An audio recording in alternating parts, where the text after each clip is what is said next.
everyone, this is Eugene Roddenberry. Dr. Mohammed Noor. Adam Nimoy, Leonard Nimoy's son. This is Leonard Crowfoot. This is Dr. Aaron McDonald, Star Trek Science Advisor and Lieutenant Commander McDonald on Star Trek Prodigy. And you're listening to Humanist Trek. Humanist Trek. You're listening to Humanist Trek. the Humanist Trek podcast. And you're listening to Humanist Trek, a fabulous, fabulous show. Enjoy. And don't worry, you can do your Temporal Mechanics 101 homework later. Attention Starfleet personnel, are you tired of endless duty rosters and warp core recalibrations? Introducing Buffer Time, the card game. The only recreational training simulation that teaches you how to manage your work schedule like a true lower decker. Bluff your way past maintenance tasks, dodge unexpected red alerts, and sabotage your friends, colleagues, while keeping that sweet, sweet buffer time for yourself. Okay, computer, margaritas, frozen, salt. Visit humanisttrek.com/Modiphius and use code TREK for 10% off. Remember, Starfleet Command neither confirms or denies the existence of buffer time. Simulation not recognized as an official Starfleet training program. Card shuffling speed may vary by species. Aw, Tendy, look at us. Lower decks, breaching protocol together. Friendship.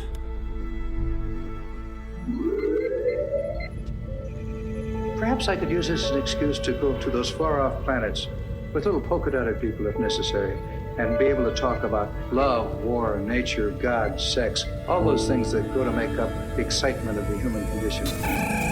This is Captain Jean-Luc Picard. Welcome aboard. Jean-Luc Picard to the Starship Enterprise. You want to review your rapid progress? That nonsense is centuries behind us. To the Starship Enterprise. Oh, yeah? And it's enough, damn it! Tempo, mon capitan.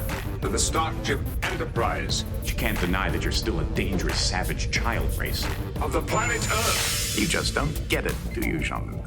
That is the exploration that awaits you. Not mapping stars and studying nebula, but charting the unknown possibilities of existence. Jolan True, and welcome to Humanist Trek. It's a comedy Star Trek podcast about the humanism in Star Trek. I'm Sarah Ray. And I'm Allie Ashmead. And Paramount seems to have finally gotten their shit together and figured out how to market the synergy, the collectibles, the toys of Star Trek again. And like thinking back to the original run of The Next Generation. Yeah. They did such a good job with marketing the toys and shit. Like there was so much stuff available, and these days, nothing. Yeah. They could have made so much money if there had been toys all along and Legos all along. I mean, I don't know. Would you have bought, and of course this is us in our old age talking about buying action figures, but would you have bought a Saru action figure? Like, was Discovery that meaningful that you would go out and buy? Somebody would have. I mean, it may not have been me, but somebody would have. Someone would have. But I'm just saying, like, a long time ago, the ships, all of the different ships over the years. Oh, hell yeah. As soon as a movie came out, they could have made a dreadnought class from the Kelvin timeline. You know what I mean? Yeah. Which, by the way, that was my favorite ship. That dreadnought class, fucking black starship. I mean, I would have bought that if there was a Lego of that ship. I would have fucking bought it. Yeah. So now for $400 fucking, see, you too can own your very own Enterprise D Lego set. What the fuck? They could have made so much money because if that's 400, like. How many other Lego sets of ships or limited edition this, or they could have just, they could have done so many things. Well, I guess better late than never. And, the issue with the Lego was they had a contract with Blue Bricks in Germany. And so, there was probably some non-compete bullshit in their agreement, yada, yada, yada. They couldn't get out of this contract. They had to wait for it to run out. And so now Star Trek has partnered with Lego proper, and we're getting some incredible fucking Lego sets. Yeah. I want so I don't have anywhere to put it, anything. So No.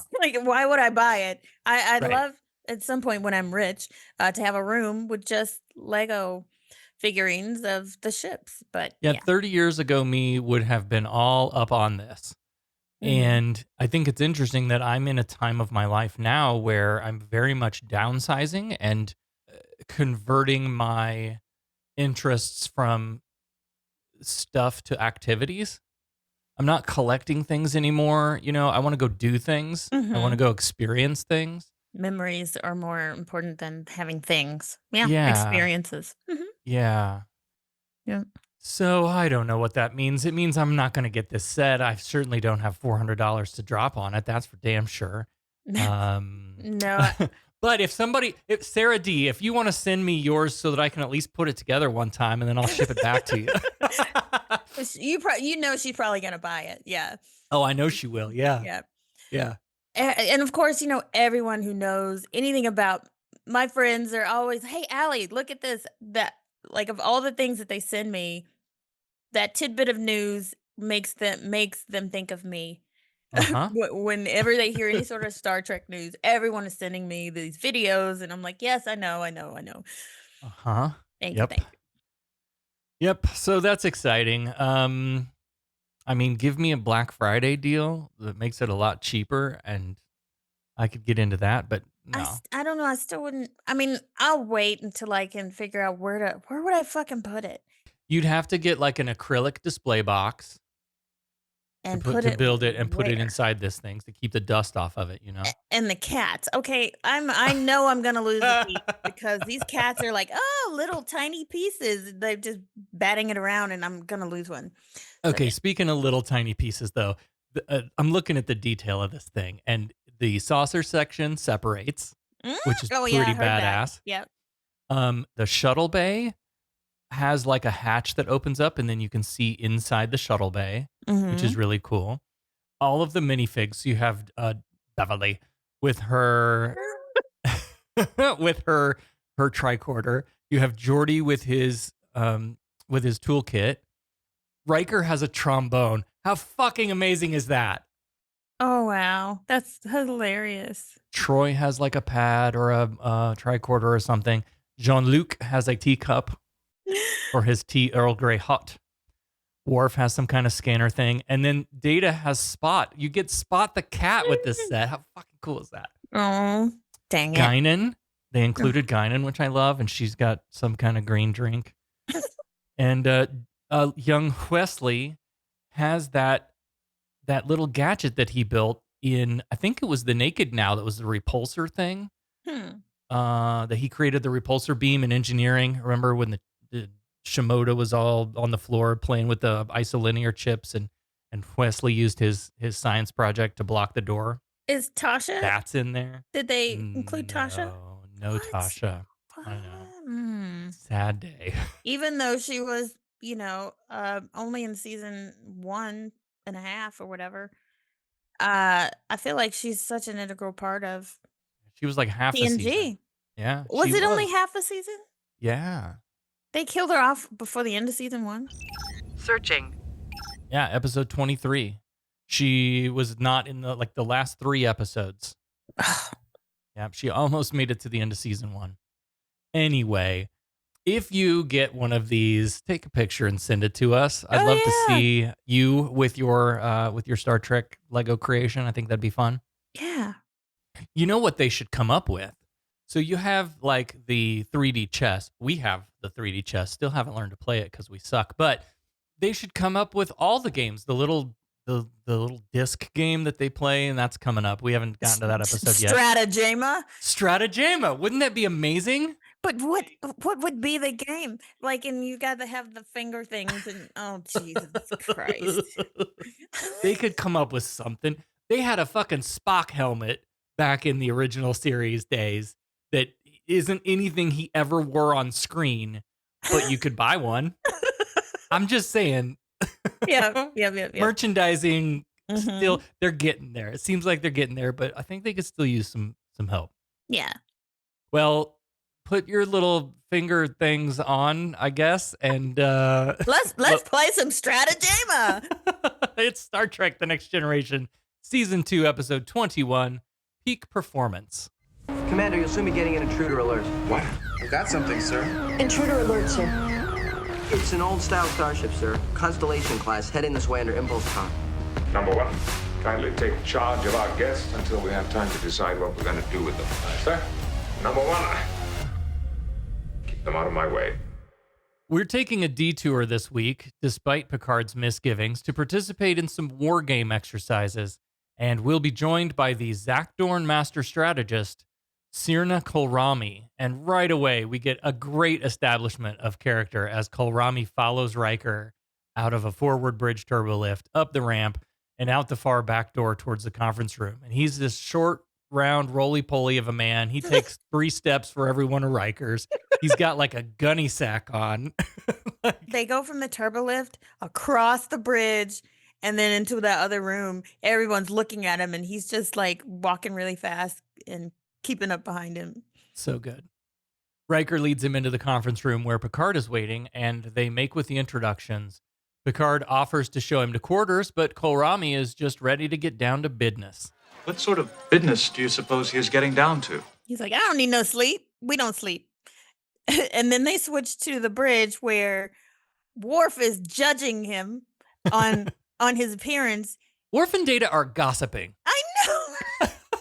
Worf is like, well, the way he don't look like he's a formidable warrior, despite his reputation. And then Data, does a tisk, don't judge people, because in the game of military brinkmanship, the Zakdorns are just known for having this great strategic mind throughout the entire galaxy. But if nobody's ever called them on it, yeah, nobody's ever actually challenged them, okay, put up or shut up, yeah, then it means nothing, according to Worf. Mm-hmm. He's just like, man, that's bullshit. I should also say here that Kolrami is, of course, Roy Brocksmith, known for Total Recall, Bill and Ted's Bogus Journey, and Arachnophobia. And he made the rounds on 80s and 90s TV, L.A. Law, Doogie Howser, Tales from the Crypt, Night Court, The Wonder Years, Seinfeld. And we'll see him again in Star Trek Deep Space Nine, which I did not at all remember. Oh, okay. Anyway, he's just a great character actor, and I love him as this character. He's so good. He can play such a busybody, and you kind of hate him. He plays those type of roles where you sort of hate him. We get a better look at his face in the conference room here, and it looks like the ham on the sides of his face is melting off. He does look. He looks almost like the Packlids in a way, but yeah, a little bit. But maybe like a Packlid's cousin.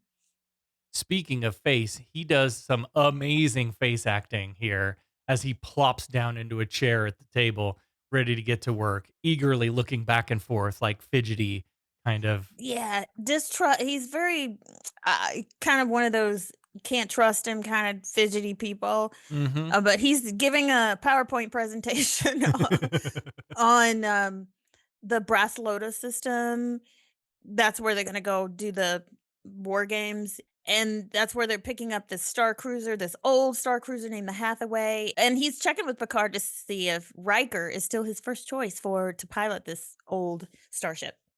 So Riker will have 48 hours to get the old beater up and running before the laser tag game starts. Then both ships will be converted to laser tag mode, laser beams instead of traditional weapons.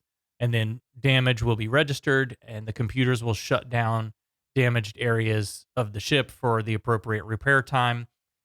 Okay, but is Scotty doing the repairs, or is somebody is it just Joe Schmo engineer guy? Because the repair times are different depending on, whether you have a miracle worker. But I thought about that.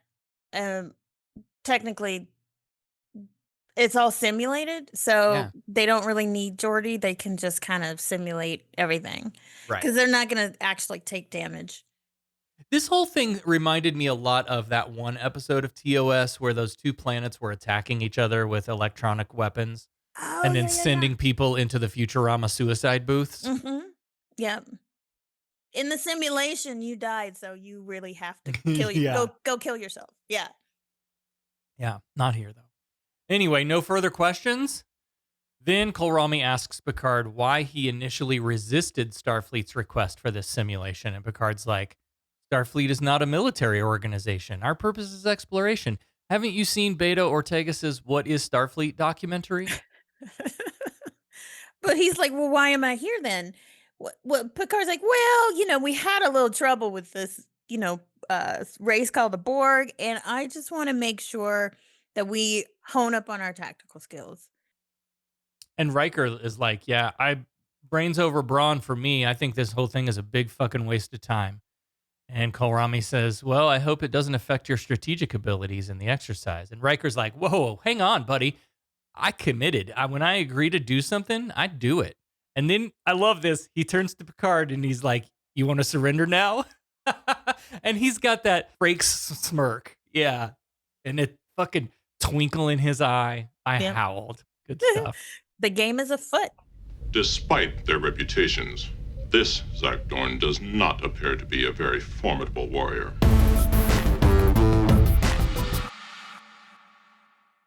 On the bridge, it's time to pick teams.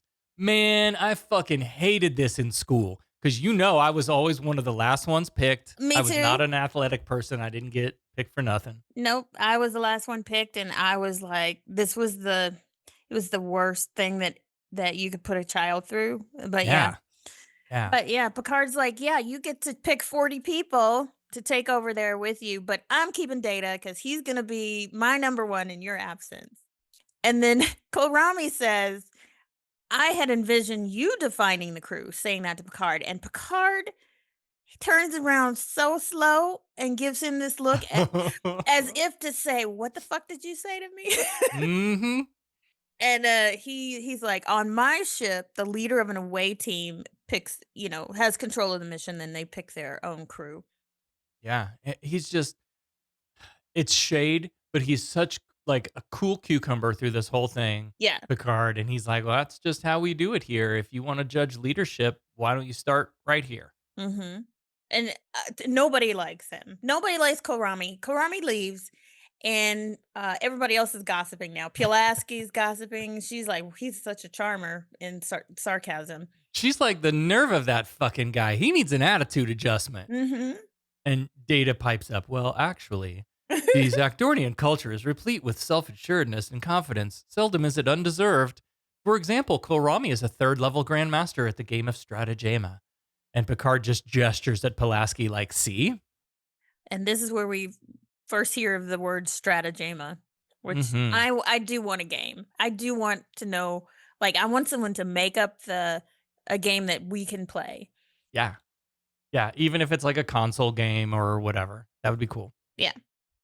Down in engineering, the metric system has survived the TOS era as a new standard, and Geordi and a UC are doing something with the warp core when Riker comes in team picking. And he doesn't even have to ask, though. All he says is, do you think the Hathaway's engines can be whipped into shape into 48 hours? And Geordi's like halfway out the door with toolbox in hand. He already done it. He ready. He ready. Yeah, I love it. Yeah, he's getting the band together. He's going around.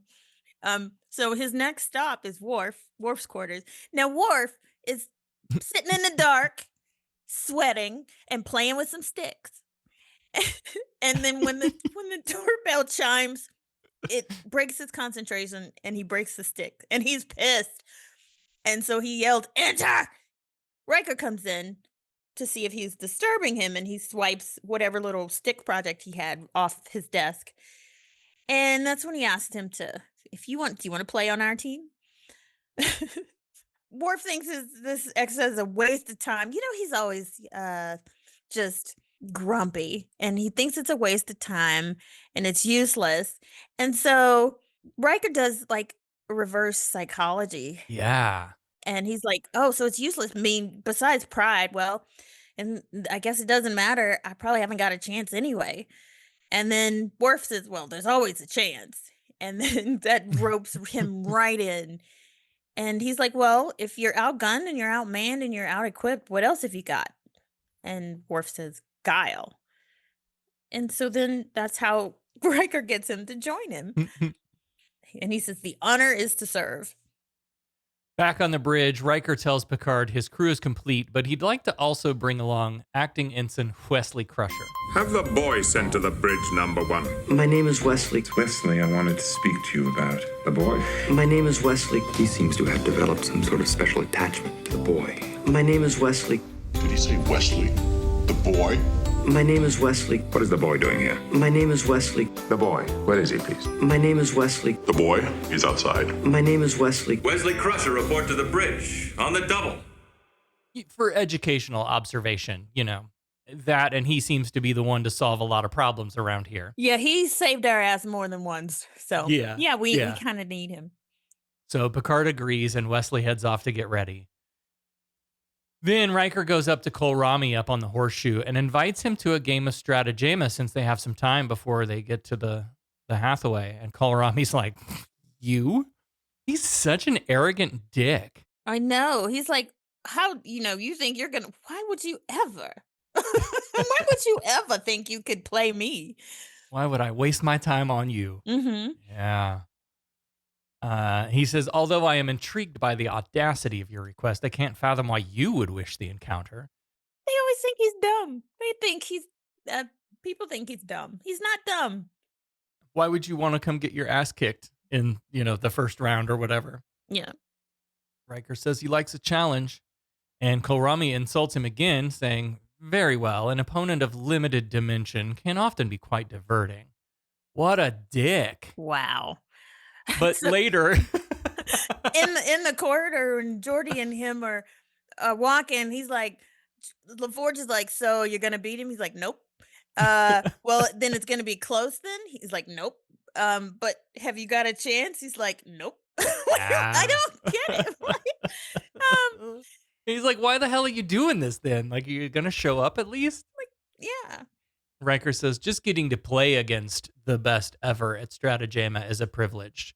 So is that like going in the ring with the best boxer in the world, even knowing that you're going to get your ass kicked? Like just fighting him is a privilege or whatever? Is it going to be like that Mike Tyson and what's his name fight where going in the ring is just going to win them both millions of dollars and it doesn't matter who wins? Anyway, so they're playing in 10 forward and there's a crowd around. And so this game is like these plexiglass sheets in the middle, and then you put these things all over all 10 of your fingers with wires. And the screen actually looks like some sort of like digital Connect 4. You've ever played Connect 4? Mm-hmm. Yeah. I don't know. I have no idea what the game's about, but Troy's putting the finger controls on Kohlrami, and Worf is getting Riker suited up. Pulaski's whispering in the back saying that a game can last well over 1,000 moves, and they're all excited. And Geordi's like, well, I wouldn't bet on that today. He knows that this is just I don't know what Riker's deal is. But speaking of bets, Worf tells Riker he's wagered heavily in the ship's pool that Riker will last past the 6th plateau. And if he doesn't, Worf will be irritated. Very irritated. Of all the people betting, I wouldn't expect him. Mm-hmm. Well, and of course, this also calls into question the economy of a post-scarcity, make anything you want with a machine world. Like, what are we betting? Mm-hmm. It's always been kind of nebulous. Is Federation credits a thing? What are they good for? What are they? We know that other species use money for things, but in the Federation, in theory, it's post-scarcity. You can just walk over to the replicator and make it. So what are we betting? Or maybe for everything that you need, you can just have. But if you want anything extra, like, when they go down to a planet and they buy some. That's how I think it ought to be. And Andorian silk, you need to pay for that. And you need funds to trade with other species. So that's what I'm thinking. Yeah. I don't know. Off to the side, Data, Geordi, Pulaski, and Troy are chatting, and Data is struggling to understand the human need for competition. Pulaski basically just says, well, it's human nature. It's something that's built into us to want to measure our abilities through conflict. And Troy adds that humans sometimes find it helpful to have an outsider set the standard by which we're judged. Hmm. And then fucking Pulaski. She suggests Data should challenge Kohlrami to a game. You know, knock him down a peg or two, because obviously a machine would kick his ass. And Geordi agrees with this. Yeah. I don't love this part of the episode at all. Yeah, they're just basically wanting to use him to stick it to Kohlrami because they don't like him, or that he is smug, no denying that, but they want to take him down a peg, and so they're trying to get Data to do it. And meanwhile, Riker just gets his ass kicked very quickly, and Kohlrami is as smug as expected. Riker only managed 23 moves, where to Kohlrami's 100, it literally took less than a minute. Yeah. So, you're gonna beat him, huh? Nope. Well, then it's gonna be a close one. Nope. But you have got a chance. Are you even gonna bother to show up? Sure. Kohlrami is the best ever at Stratagema. Just to get to play him is a privilege. So aside from your being privileged, is there anything else I can look forward to? Nope. This is gonna be exciting.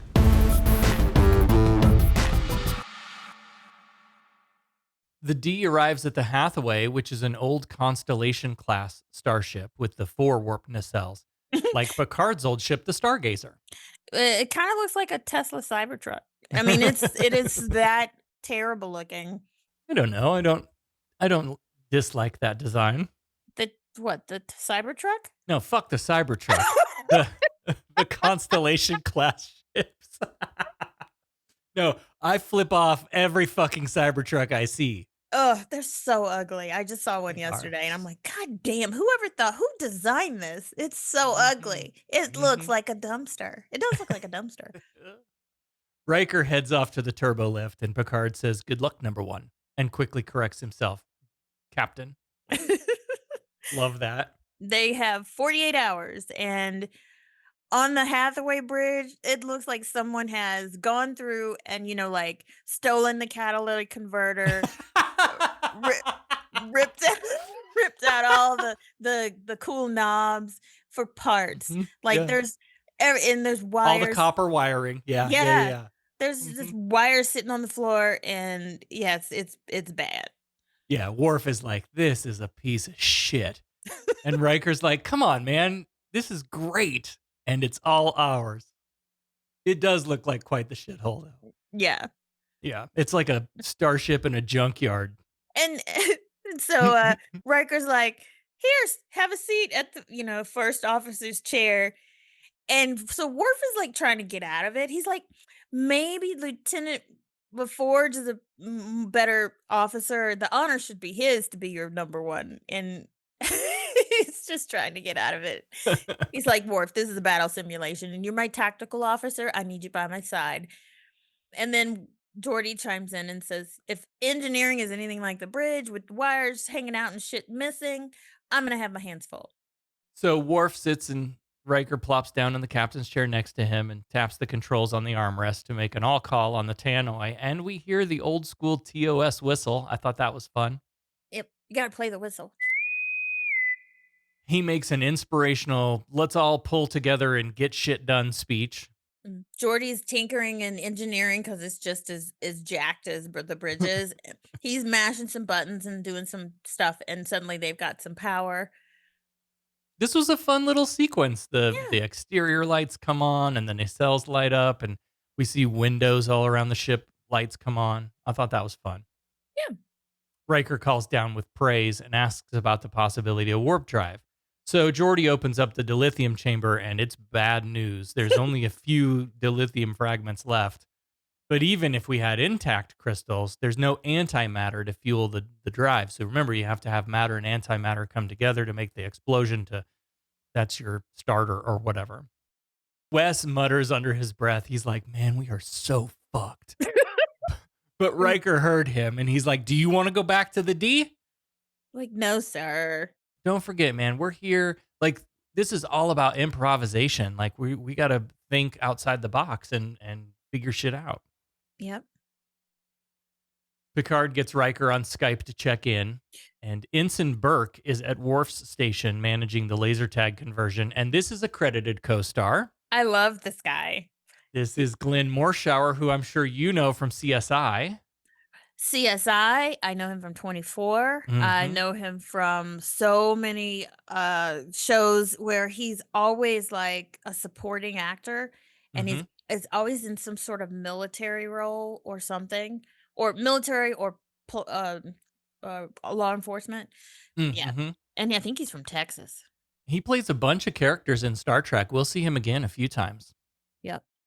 Riker tells Picard what a piece of shit this old ship is, and Kohlrami insists that the only offensive systems they'll need will be provided by the computer. But Riker asks, "What's the Zakdornian word for mismatch?" And Kohlrami responds, "Challenge." Okay. He says his people don't whine about the inequities of life like a bunch of liberal cucks.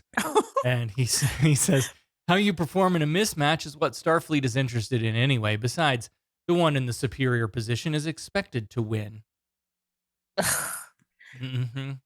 So they hang up the phone, and Picard leaves the bridge to Data. And speaking of Data, it seems Pulaski has already talked to Kohlrami on Data's behalf about a game of Stratagema.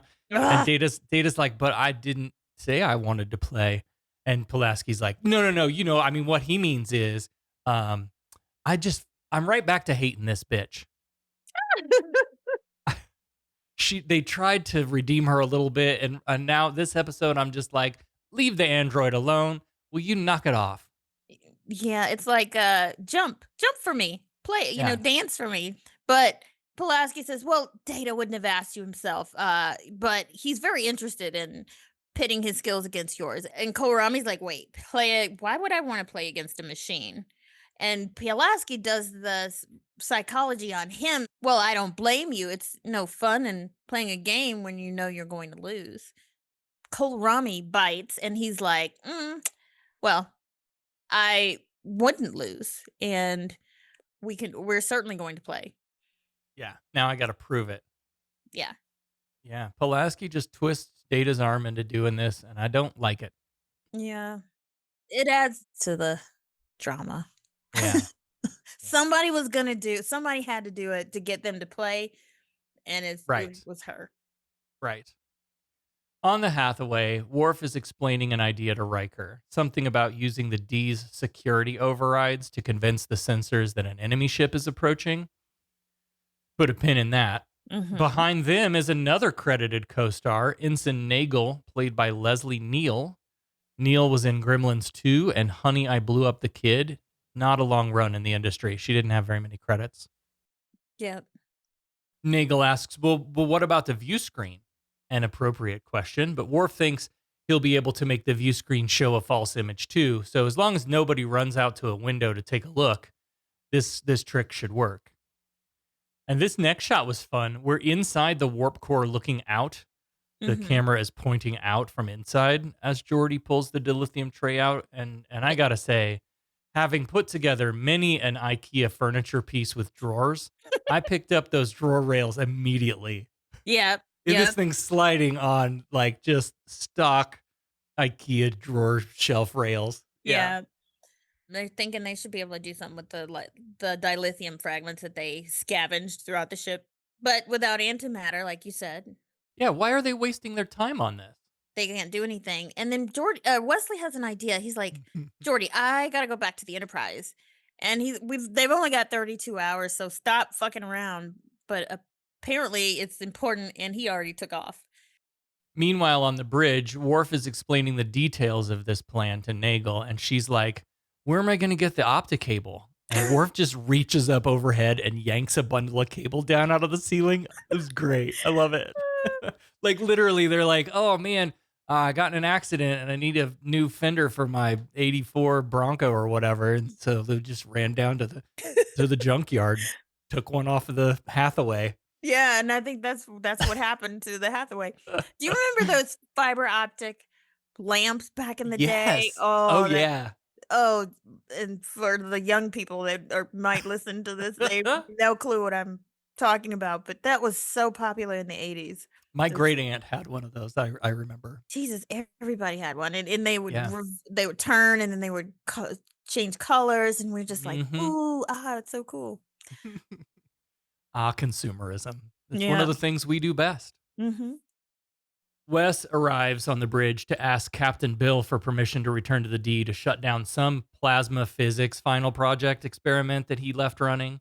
So they call Picard, and Kohlrami agrees as long as he's escorted and has no contact with anything except the research project. And so Picard sends Burke to handle this. And of course, Kohlrami has to talk shit. He's like, I don't know why Riker picked that non-commissioned child anyway. Clearly, he has not been watching Star Trek The Next Generation. We know why he picked him. Yep. In engineering, Burke is babysitting and Wesley's doing his best acting. I'm like, I love this.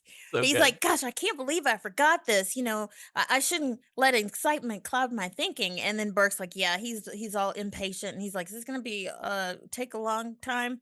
He's like, no, he pulls out this ball of, I don't know. It's like it looks like a hamster ball. Yeah, a plastic ball with some parts in it. And he's like, yeah, I'm going to have to dispose of this safely. It's really volatile.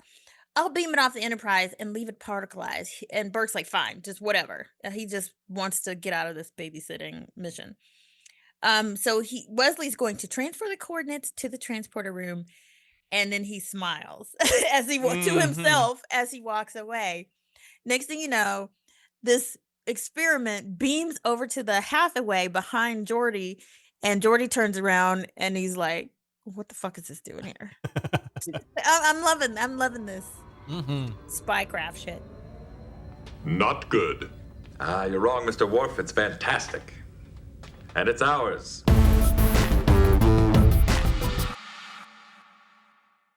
Apparently, Data isn't needed to get the D ready for the war games because he's now sat in 10 forward getting the game input devices stuck onto his fingers by Troy. And Data makes it farther than Riker did, but he still gets beat. And Pulaski is like full McCoy mode.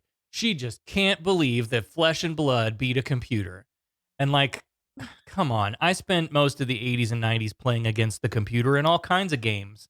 And my win-loss was probably pretty split. Mm-hmm. Like, we all played chess against the computer on Windows 95 or whatever. Like Solitaire, whatever. Yeah. Yeah. But I mean, Troy, you can't give Pulaski too hard a time. Troy's in on it too. Yeah. No, they all get in Everybody is in on it. They want him to get his comeuppance. They want him to get his ass kicked. And so she's like, but she's turning it around on Data. Like, how can you lose? What? You're supposed to be infallible. But Data's like, well, obviously I'm not. Whoever made that claim? Infallible Mr. Data who confuses fold with bend when playing poker? Get the fuck out of here. Yeah. He's very fallible. He's very fallible. Yeah. Kohlrami says he'll be available for a rematch, and Data's like, what would be the point in that? But they play this as if it affects Data somehow, because the very next scene, Picard asks where Data is, and Burke's like, oh, he took himself out of the duty rotation. He's like hiding out in his room, licking his wounds. Yeah. And that's not Data. I mean, that's not normally Data. But Kohlrami goes on to like shoot some shots, insults about Riker, and Picard just gets a little irritated. And he's like, come and talk to me in private, please. Yeah, in my ready room right now. And they get in there, and Picard's like, you have been nothing but denigrating and abusive of Commander Riker since you arrived. What the fuck is your problem with my first officer? And Kohlrami says he finds Riker wanting, that his interviews have revealed a man who displays circumstantially inappropriate joviality, belying the seriousness of his station. Oh, happiness? And Picard's like, are you a strategist or an HR manager? We can joke around at work and have a good time and still get the work done. Like, calm the fuck down. He's too happy? What? Right. But he explains to Kohlrami, like, Riker's joviality is the means by which he creates loyalty among the crew. And that's fine. That's okay. That's an appropriate way to do it. And I would put his command style against your statistics anytime. Yep. Love Picard back in his number one here. Yeah. And that's like my MO. That's the leadership method that I was, I don't know, trained to do, or in part like, I'm not all business. Like, we need to laugh and have a good time and joke around and see that we're all human. Human. I was gonna say be Yeah. human, because if Yeah. you're all business and do this, nobody's like. I know that they always say that you're not there to make friends. You're not at work to make friends, but it does help when people like you. Yeah. Yeah. When Well, and you people, spend a lot of time with these people. yeah. Hmm. So, yeah, it's good to have some positive relationships when you're going to spend 8 to 10 hours a day together or whatever. And at some point they might have to have your back, and you better Mhm. hope they fucking like you, because otherwise, Troy drops by Data's apartment because Data is clearly in a funk after being beaten by Konami. And Troy makes some attempts to Kohlrami. Konami. The Konami cheat code, remember? Okay. And it's a game. I know. Now I know what it is. Troy makes some up, down, down, left, right, BA, select, Down, start, or something down, like that. down, up, square. Yep. Troy makes some attempt to talk him through this, but her choice of words isn't great. She's like, we learn from our failures. Of course, it can be ego bruising. And Data's like, but I don't have an ego. And she's like, okay, well, a loss can be disheartening. And he's like, I don't have one of those either. She's like, God damn it, Data. I'm just trying to say that you can handle defeat in two ways. You can lose confidence and hide in your apartment, or you can learn from your mistakes. But he didn't make any mistakes, and that's what troubles him. So he's doing a diagnostic on himself to see what went wrong. He's got scan disk and check disk and defrag. Everything's running. And that is, I mean, that is a form of ego. Like, It is, yeah. So he thinks something's wrong with his programming. Yeah. And because of this, he says his deductions should be treated with skepticism now until he can figure out what's wrong with him. He doesn't even want to go to the bridge because he doesn't feel like the captain should rely on him right now. Wes and Geordi are putting the experiment into a wall, and this thing looks like a hamster ball with tubes and shit glued to it. Yep. And Riker bops in like, what the hell is that thing? And when Wes tells him, he's like, Wes, you cheated. But Wes throws his own words back at him. He says, no. You told me to improvise. I'm just improvising. Yep. And Geordi doesn't even give Riker a chance to respond. He just gets right into the technobabble. And Riker turns to Wes like, assuming I don't kill you for cheating, can you guys do it? And Wesley's like, well, there's just enough dilithium. And he runs over to the dilithium chamber and starts explaining. And Geordi's like, are we good or what? And Riker, they're all smiles. They're like, you're brilliant. Better than good. You're brilliant. This is going to be fun. Riker's fully on board with this plan very quickly, fully forgiving Wesley for his little scheme. If we win, it's all good. This time, Pulaski comes to like check on Data, and she's got no patience. She's like, enough of this, licking your wounds. How long are you going to sit there sulking? And he's like, I'm not sulking. I'm conducting a diagnostic, Because I'm just like a kid. I'm not sulking. And he can, insists it's not ego. He's just concerned about giving Picard bad advice. And she apologizes for maneuvering him into the game, because she does admit that she did do it, but he's like, it doesn't matter. It's fine. It just indicated that I'm damaged somehow. Damn, Data. Data's got like a major case of self-esteem, like a terrible self-esteem issues. I got the blues. I got the beat my ass and stratagema by an alien blues.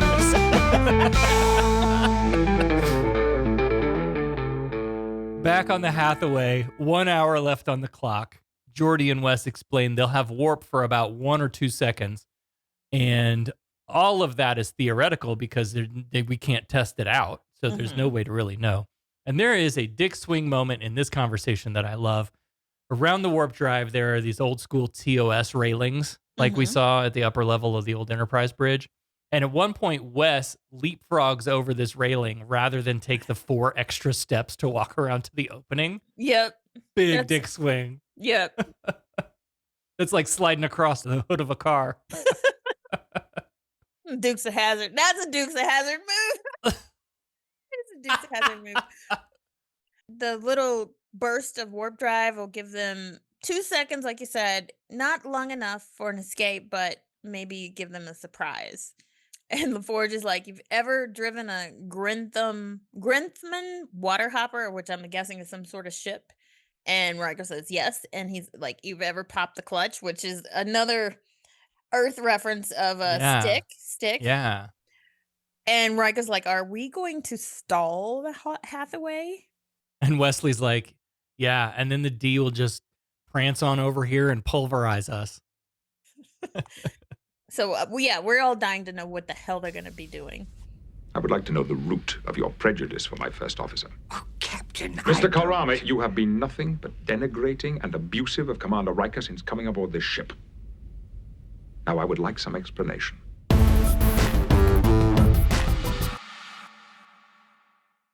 Troy and Pulaski come to the ready room now to express their concerns about Data's mental health because they think he's the only one that can restore Data's confidence. Listen, Picard, we've tried. I went in. It didn't work. I sent Pulaski in. That didn't help. Maybe you need to talk to him. And Picard's like, ladies, he doesn't have these feelings that you're talking about. Don't you think you might be overreacting? Okay, first of all, let's not try to over-emotional woman trope Picard. Yeah, you're overreacting. Ugh. Yeah. Well, Data's not on the bridge, and he's not gonna be until we find some way to help him. And Picard is just super fucking annoyed with this. So he goes to Data's apartment now, and he's like, get your ass back to work right now. He told the ladies, he's like, I don't have time to handhold an android. But yep, there he is. But his pep talk consists of that. Just get your ass to the bridge. And Data's like trying to argue, with all due respect, I think you need to choose somebody else. I'm feeling real down in the dumps right now. But Picard's like, look, formulate this, bitch. How do I deal with Riker and the Hathaway? I will await your answer on the bridge. Get to the bridge. And he does say that it is possible to make no mistakes and still lose. That's not a weakness. That's just life. Put that on a poster. Yeah, Data's afraid he might make a mistake, and Picard's like, yeah, you might. We all make mistakes. That's what being human is about, and that's what you're trying to learn, right?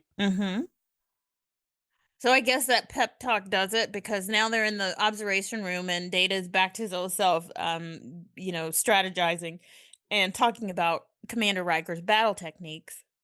He's talking this through with Troy.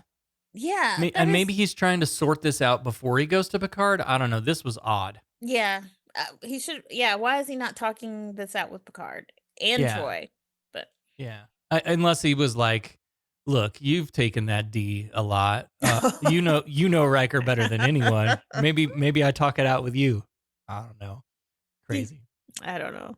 Anyway, he gives some great examples of cunning techniques that Riker has used in the past, which Data says indicates that only 21% of the time does he rely on traditional tactics. But then he puts himself into a logic loop that Kirk himself would be proud of. He's like, Commander Riker will assume we have made this analysis, and knowing that we know his methods, he will alter them. But knowing that we know that he knows that we know, he might... And Troy's just like, shut up, Data. You're overthinking this. This isn't vaudeville, Data. But he knows that we know that he knows that we know that he knows that we know. But she does ask him, okay, what type of man is he? And Data's like, he's a fighter. And the weaker his position, the more aggressive he's going to become. And he won't give up. So then, despite whatever options he has, he's going to be the man he is, whatever that means. I don't know that made any sense to me, but yeah. But that's what Troy and Data came up with. That Riker's going to be the man he is. Great talk. Okay. Yep. Data wonders, maybe, is this a failing in humans? And Troy's like, well, you'll have to decide that for yourself. So on the bridge, the war games begin with a Skype call, and Riker's like, just remember, Captain Riker has never lost. It's cheeky as hell, and Picard loves it. Just put your dick back in your pants. I mean, seriously. So he hangs up and starts calling out orders, which Riker thinks is an attempt to get them to reveal their strategy. Yeah, so Picard does something called the Kume maneuver, and then Worf counters with the Talupian maneuver, which I don't know if these names are important, but No, super predictable, though, whatever they are. yeah. On the bridge of the D, it looks like they're about to close in and unleash some laser tag torpedoes on the Hathaway when suddenly they've got a Romulan warbird up their ass. Jesus Christ, it came out of nowhere.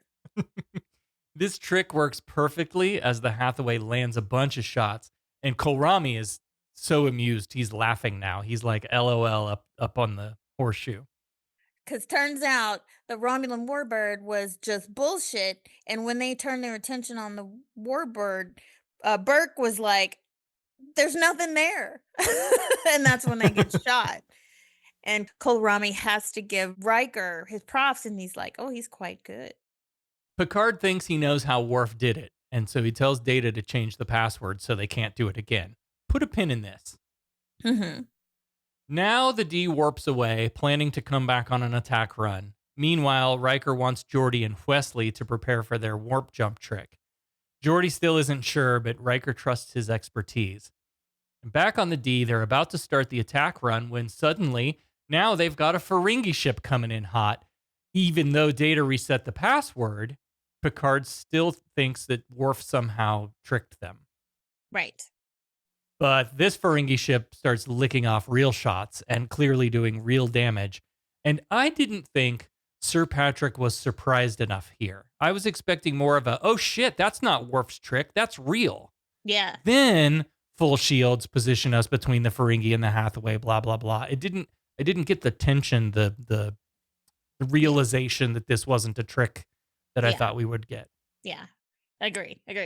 But so Picard springs into action saying divert power to all the shields, and then they can't sever the modified beams because they modified the ship to simulate photon torpedoes and all this stuff so that they wouldn't actually hurt anyone during the simulation, but now they can't like engage it back, so they got no weapons. Picard realizes that Hathaway doesn't have any defenses, so he says, just stay between them and the Hathaway. And the transporters are down too, so they can't beam the Hathaway crew back. Fuck. And this whole time, Kolrami is up there demanding they retreat. Sacrifice a few to save 1,000, needs of the many, needs of the one, and all that bullshit. But Picard's seen the original Star Trek movies, so we're not leaving, even though Kolrami tries to give Picard an order to leave. Picard's like, I'm the captain, bitch.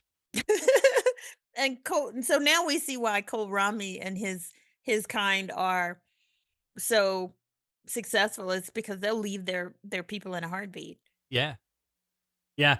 And that makes you question, like, okay, well, what is the measure of success in a situation like this? It's the Kobayashi Maru. It's the all of these things that we do in Star Trek of like the needs of the many, the needs of the one. Going back for Spock, was that a mistake? Yeah.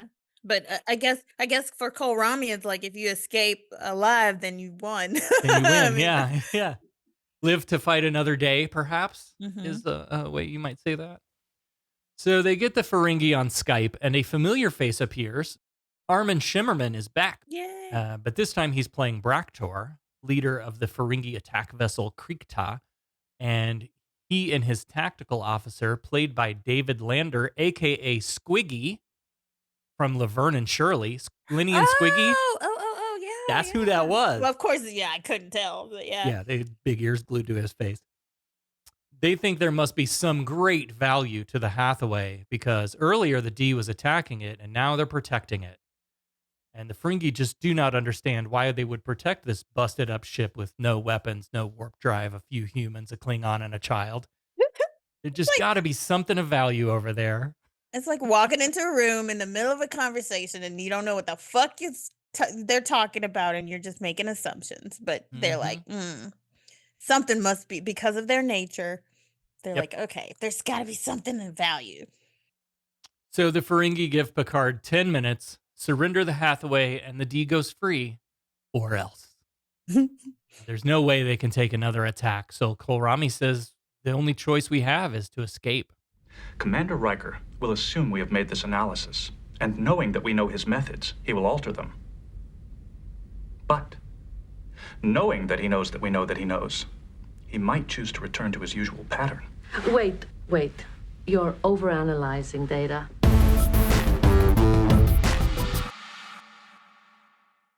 Picard's log says he feels like this was because of a miscalculation on his part. I don't know about that. Like, even if he hadn't assumed Worf was tricking them a second time, would they have had time to switch weapons from laser tag mode to normal?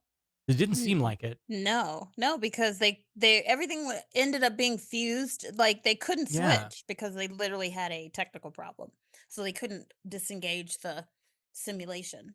Anyway, time is running out now, and Burke has a few photon torpedoes ready to fire, but that probably won't be enough. And Kolrami still insists that the Hathaway is expendable. So then Riker calls in. He's been listening in and agrees with Kolrami. And I love this. He's like, besides, we've got a few seconds of warp. We'll figure something out. And Picard's like, you have what?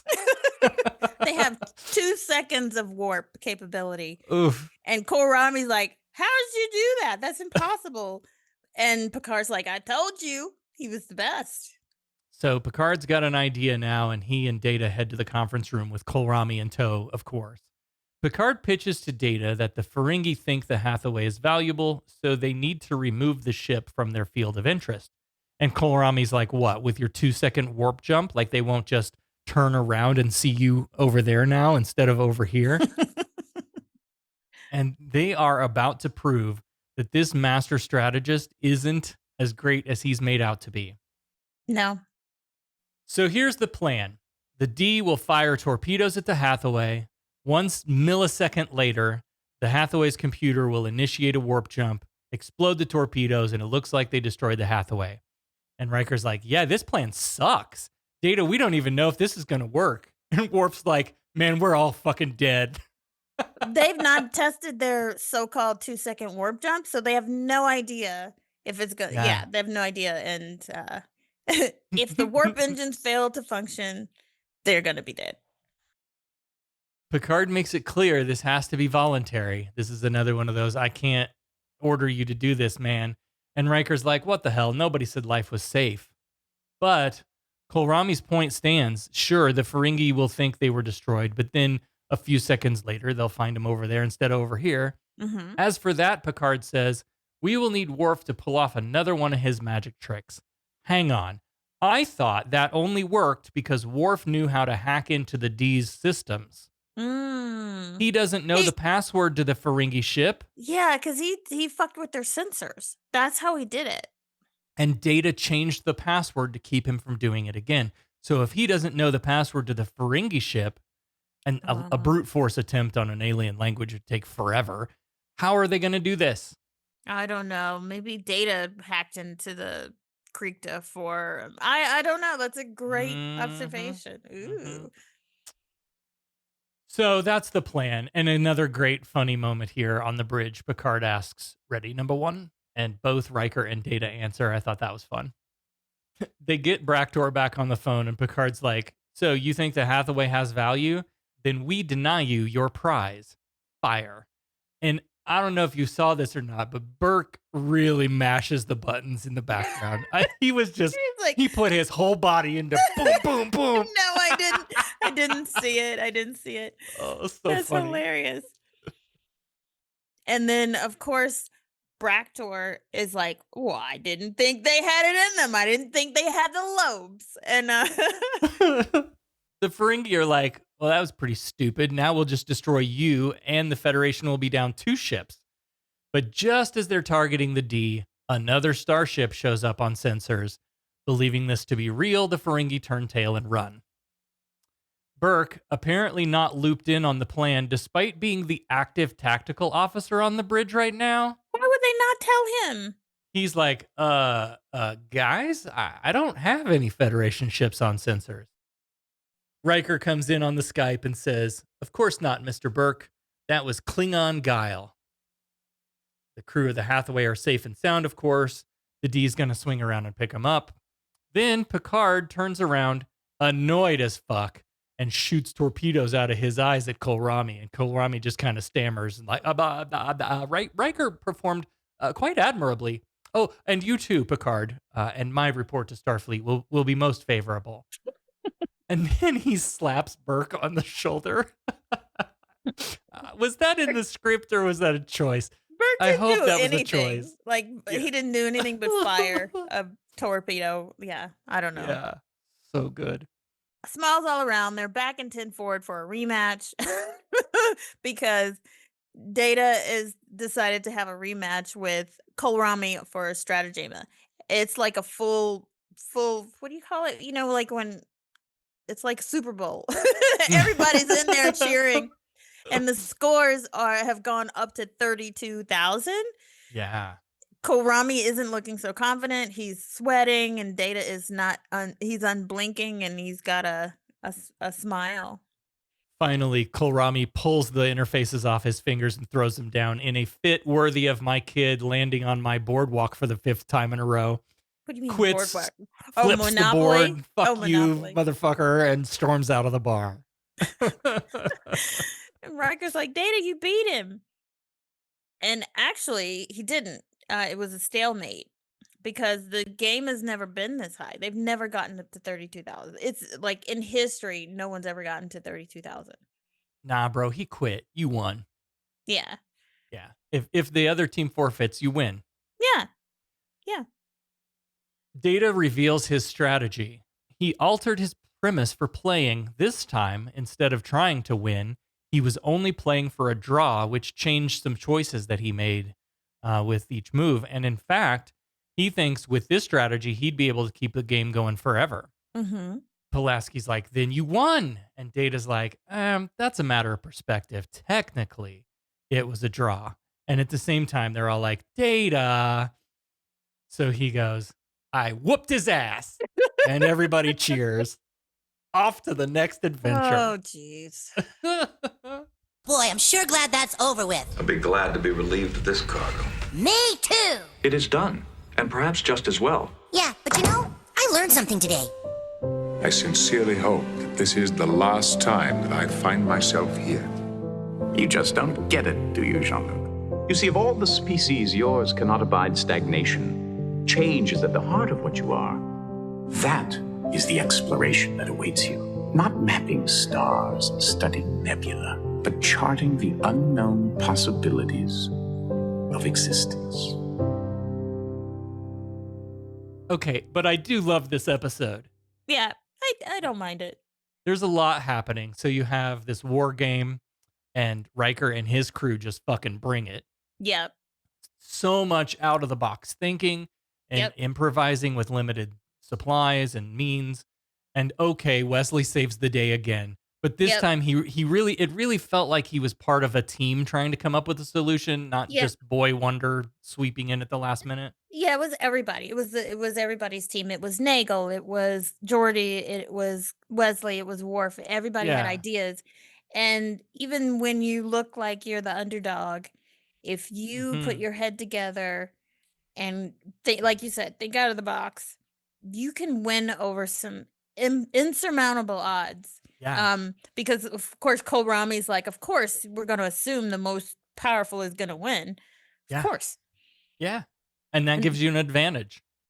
Because you should never be that confident and arrogant. Yeah, and I think Kohlrami really taught us like what can happen if we're too self-confident.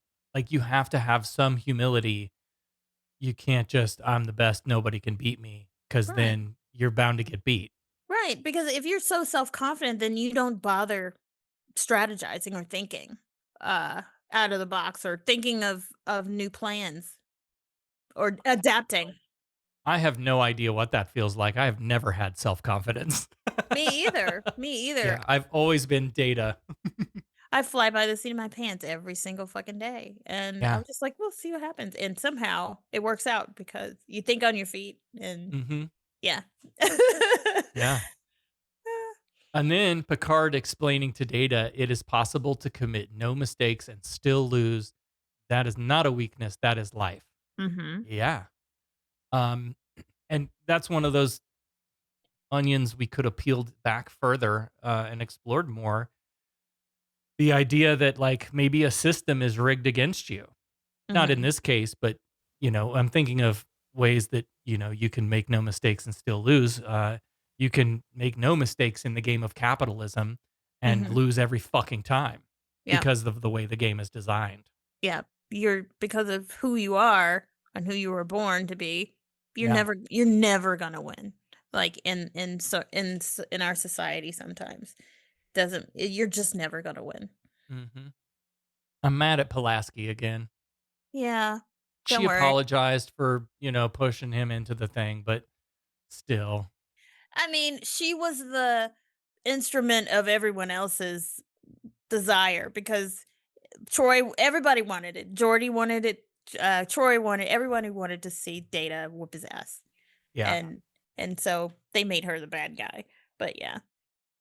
And of course, the last thing I think is just, the Picard isn't going to leave his people behind. Like, even though Kohlrami, as a strategist, that's his recommendation, that whole Starfleet, we're not going to leave our men behind. Mm-hmm. Right. Yeah, sometimes you have to take those risks. Like, if you don't fight for your people, then what the fuck are you... What's the point of being out there? You take the humanity out of it, and you have an HR department with its strict rules and no feeling at all. Yeah. We can handle all the pleasantries later. Now, let's get down to business. I am willing to pay handsomely for you. I think you've had a little too much to drink. Now, what do you know about my money? Your money. The money he stole! You stole his money? Those vouchers I gave you were every bit as good as Latinum. You can spend Latinum almost anywhere. Those vouchers are only good at your bar. All right, as always, we want to thank everyone who supports the show. We want to give a special thank you to our founding admirals at patreon.com/humanisttrek. A special thanks to Allie, Peter, Sarah D, Bruce, the Bear, and Cured Podcast, and some call him Tim. Thanks, patrons. Thanks, guys. Thank you so much. Captain, Starfleet Academy is requesting an update on our estimated arrival. Finalists, please take your seats. I must admit you have a very fast mind. Once I realized it was a trick question, there was only one answer. Although only one student will be chosen for the Academy, any of you could easily qualify. Candidates, good luck. You got called to the superintendent's office. It's a story I'd like to hear. Becca's back now with the answer to this week's Starfleet Academy Cadet Challenge question for peak performance, which I recall was something about a reused prop for dilithium crystals or something. Yeah. Remind us, though, the question. You were almost there. Okay. What did the prop department repurpose as dilithium pieces? The answer is a candle. What? Is it a blue candle or some sort of... Blue candle wax is the correct answer, which you both got wrong. God damn it. The Admiral is definitely incorrect.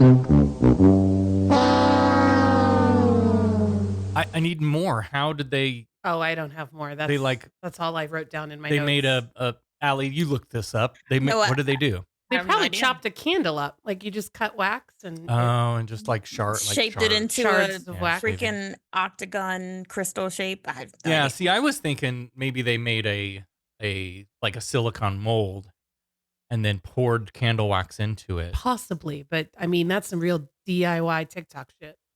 This was way before that era. This was in 89. They're like, hey, quick, we need a dilithium crystal, something that looks like a dilithium crystal. And then they just, we're like, what do we have laying around?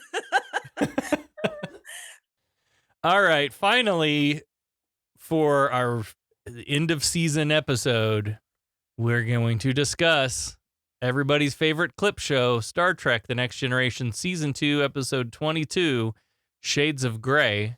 Commander Riker is struck down by a deadly microbe which invades his central nervous system and attacks his brain. Brain and brain, what is brain? And then he relives a bunch of moments from all the episodes prior to this one. I hate those episodes. Those I do too. Flashback episodes. Hate them. Worst. Mm-hmm.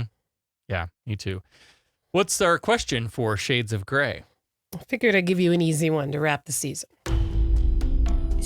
What reason? Yeah, You say that. You say What that. reason? Well, if you can't get there, then I can't help you. What reason was given for why this episode was such a piece of shit?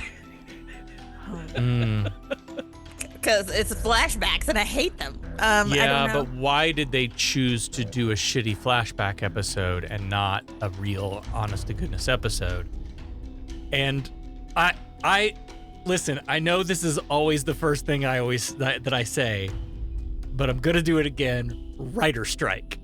I was gonna say too. They ran out of either that or they ran out of. Yeah, they were short of scripts. Right. And we're like, what the fuck are we gonna do? Let's Quick, do a throw something flashback. together. Yeah. Oh, I think that's right. I think that's probably more right than a writer strike. I mean, I know the writer strike impacted the beginning of this season. There were so many writer strikes throughout the years, though. So There were, it yeah. Could have been. It could have very well. That could always be a valid answer. Yeah.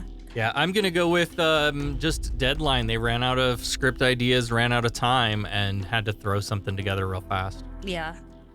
I'm gonna agree. I hate those types of episodes. They're my worst, least favorite. Those and the trials. All right, we have answers. I have writer's strike / no script / no time. Okay, count them all. That sounds great. Yeah, one of them might be right. Come on, we need some points. All right, well, if you need some points and are out of time or in the middle of a strike, you can head out to your social media. No cheating, no Googling. Share your answer with the hashtag Starfleet Challenge. Give us a call, leave us a voicemail or a text. We'll pick out a winner, and next week we'll talk about Star Trek The Next Generation Season 2, Episode 22, Shades of Grey. Glory to your health. Make it so, number one. Humanist Trek is available wherever you replicate your podcasts. Follow us on all the social medias at Humanist Trek. Become a patron at patreon.com/humanisttrek. Open hailing frequencies to podcast@humanisttrek.com and visit our website, humanisttrek.com. Humanist Trek is a production of Sarah Austin Media.